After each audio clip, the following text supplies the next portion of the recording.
Chris Williams, and today we're going to discuss some basic maintenance on a 10-speed, or actually 12-speed bike that we have here. We're going to start off by showing you how to replace a tire and a tube. First we're going to start with our front wheel here. Find suitable size wrench. 13mm works on this one.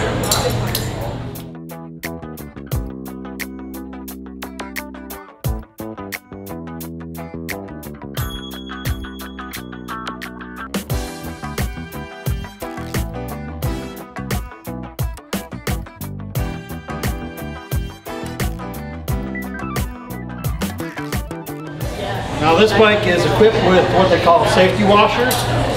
They have like a little tab fin that goes up into the axle. You can see that here. That keeps the wheel from falling off.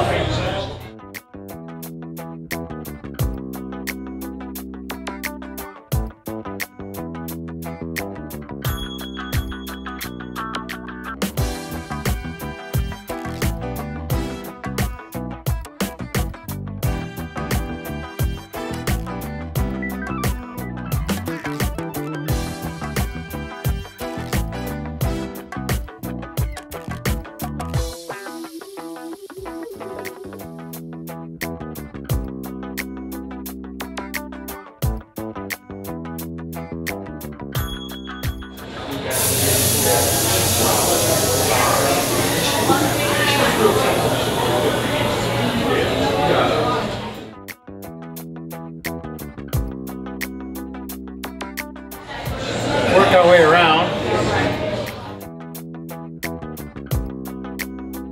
getting the tire off, the bead of the tire off the rim here. Kind of walking around here, both sides. At this point it's tempting to use a flat blade screwdriver. I don't recommend it because it'll puncture the tube. Tire irons that are just made of plastic, they're rounded so they won't nick the inner tube inside. They also have a little hook that you'll see once we start here.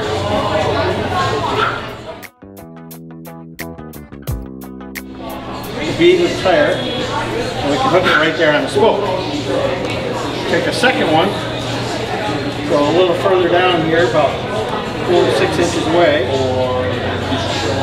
Get underneath the bead there. And now you see we've got the bead on the outside of the rim. So we're going to take the tire iron and slide it along one side of the bead, all the way around.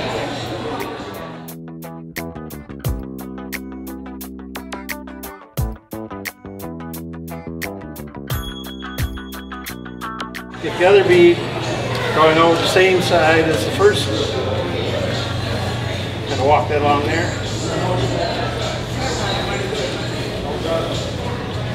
Set our tire iron, clip it in there. Take the other one. That should just be able to pull down. And you see it all came all the way loose. While you have it off, you want to inspect this rubber band that goes here. It provides protection from the spokes going into the tube. Make sure you don't see any spots where it's punctured through that rubber. Take this tube out of the old tire. Set that aside. Dropping the tube into the new tire. You want to make sure there's a little bit of air in here so it kind of conforms to the round shape of the tire. Here you start with the stem. Find the hole in the rim where the stem goes through. Right here. Kind of push the stem through.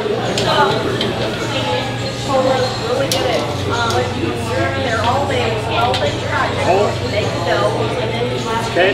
We're going to start setting the bead inside the rim on this side. Going to walk it around.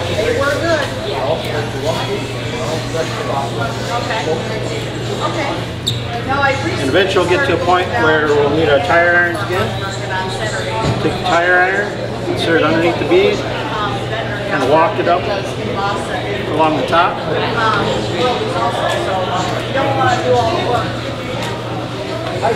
There. Now one side of the bead is on. We've got to get the other side on. So Again, we'll start here. Make sure you get the tube up inside the tire. Start pinching this back and setting it down against the rim. Make sure you get the tube tucked up inside so it's not between the tire bead and the rim itself. That will cause a pinch puncture. Now we're going to take our tire iron. This little scoop part goes down against the rim and kind of pry up. Get the rest of the beads seated. Make sure you don't hook it on the inner tube.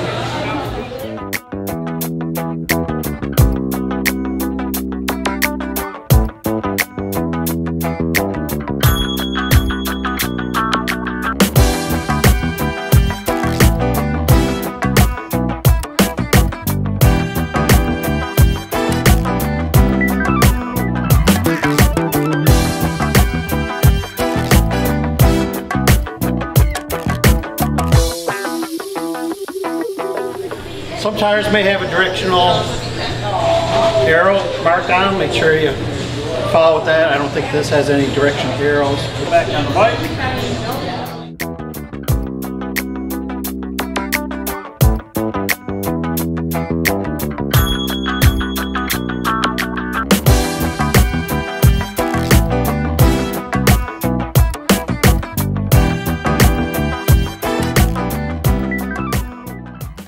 You want to watch and make sure you get it centered between the forks as you're tightening it.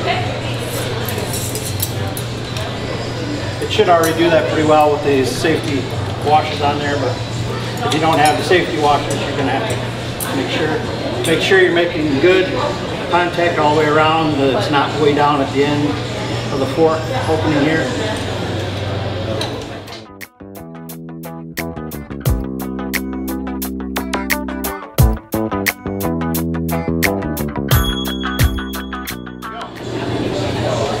One tire done.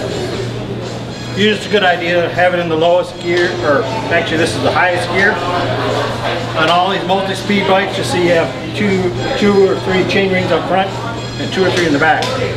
General rule of thumb is higher gears are away from you out towards the right hand side. The lower gears are in this way. You'll notice the lower gears on the front get smaller. The lower gears on the back get bigger because it's a ratio of those 2 sets of sprockets. You'll have, say, 30 or 40 teeth on the front one and anywhere from 18 down to 10 on the back sprocket. So it's a ratio of those 2 that gives you the different speeds.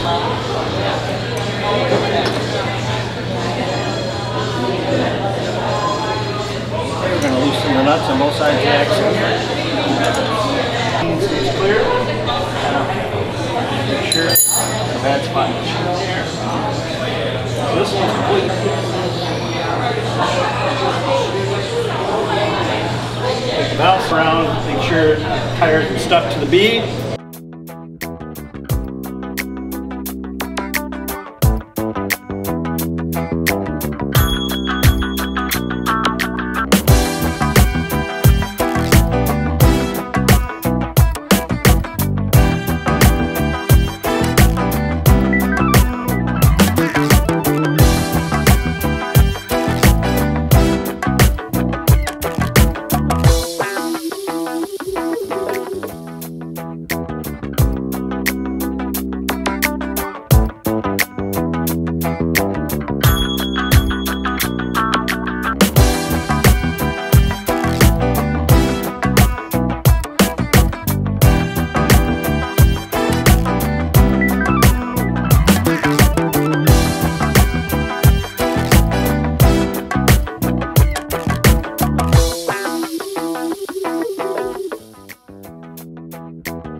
get a toothbrush, or they make a little special brush, you can lube and clean out all the sprocket areas here. This will get down in between the teeth, clean that out. You can kind of pedal it, just hold like a WD-40 or whatever other lubricant you're going to use, just kind of hold it right there. And then you can kind of work it in, brush it in with whatever brush, a toothbrush or a special brush like that. Make sure your brakes still work, okay? You can oil the cables, like where they come out, because that's usually where they'll collect some rust and moisture is right there where it comes out of this black sleeve. Right there, you can oil it. You can oil it on any of these pivoting points here, but you don't want to get oil on the pads or on the rim itself. You want to avoid that, because otherwise you won't have any braking if there's oil on this surface here, because this is where the brake contacts, is the side of the rim. As far as any other lubrication, you can put a little bit on your pedals. Obviously they have to rotate. Kickstand is another one that wants to rust up. Be good to hit that with some, you can either put a spray lube, or you can use grease. Same thing where the cable comes out, any of the pivots where it swings out like that, you can hit those. Again, you don't want to get it anywhere where it's a braking surface. You want to make sure your brake pads are kind of aligned properly to the rim. This one was tweaked a little bit, so you can loosen it up. You need to change brake pads if they've gotten worn down pretty far, or if they've gotten dry rotted since they are rubber. There's a little acorn nut and a washer on there. You see this one's kind of gotten worn down because it was misaligned. See how it's got a ridge here? This should all be flat, a flat surface even. This one was set a little bit below the rim, so want to make sure we get that up in the right spot so it's making full contact with the rim. Bearings, once you have that rim off of there, you can open up and put a little bit of fresh grease, you know, by hand. Here's a bearing right here, and then there's a squared off, like a double D type nut that the wrench will fit on. You're probably going to need a flat wrench like this to get in there, because a standard open end or box end wrench won't generally get in there. And it's only going to have the two flat sides on that inner nut. There's a bolt and nut that you can adjust. If you adjust it outward by unthreading it and then lock the nut back down, it'll bring these together. If you run out of travel there, you can run this back down and then take up some slack on this end, which is a bolt and nut, like an acorn nut on the back here. You can pull some cable down here. That will pull that up and tighten that up, so you don't have to wait so far to brake. You want to go easy and not have the front brake too touchy though, because you don't want to have the front brake go too soon and then just dumping you over the handlebars. You want to have the back brake applied fully first, then use the front brake.